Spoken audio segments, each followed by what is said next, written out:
నిత్యము వేద జ్ఞానాన్ని వినిపిస్తూ ఉన్నాం.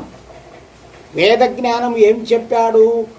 యజ్ఞము చెయ్యండి, సృష్టిని బాగుపరచండి, సృష్టికి మేలు చేయండి, అదియే మీకు పుణ్యము. నేను సృష్టించినటువంటి ఈ సృష్టికి మేలు చేయండి, మీకు పుణ్యము పురుషార్థం అన్ని లభిస్తాయి.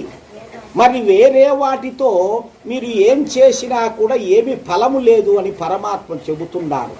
ప్రతివారు ఇది తెలుసుకోవాలి. ఈ విధంగా వేదములో ఎన్నో సాక్ష్యాలు, మంత్రాలు ఇవన్నీ ఉన్నాయి.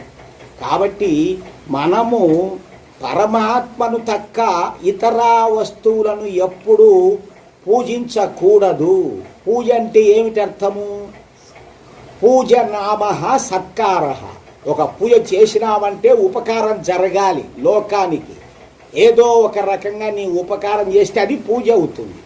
అక్కడ ఉన్నటువంటి విగ్రహాలకు, చెట్లకు, రాళ్లకు, రప్పలకు, పూలు, కుంకుమ, పశువులు ఇవన్నీ పెట్టి నువ్వింత పూసుకొని ఇవి చేస్తే పూజ అవుతుందా? ఎట్లా అవుతుంది? అది పూజ కాదు, పుణ్యం రాదు. ఇంకా అజ్ఞానంలో పడి ఆ ఒక్క విగ్రహాలకే నీ మనస్సు అంకితం అవుతుంది. ఎవరికన్నా పోయినా, ఓరే నేను ఆడికి పోలే, మర్చిపోయినా, ఆడ ఇంట్లో దీపారాయణ చేయలే, దేవుడు ఏమనుకుంటుంటాడో, ఆ పటంలో నేను బొమ్మ ఏమనుకుంటా అంటుందో, ఏమి తిట్టుకుంటుంది అనేది ఒక ఇది.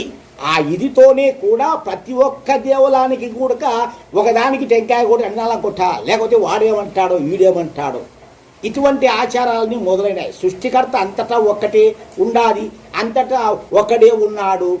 ఒకరి పూజ చేస్తే, యజ్ఞం చేస్తే చాలు. 33 కోట్ల దేవతలకు అదే అందుతుంది.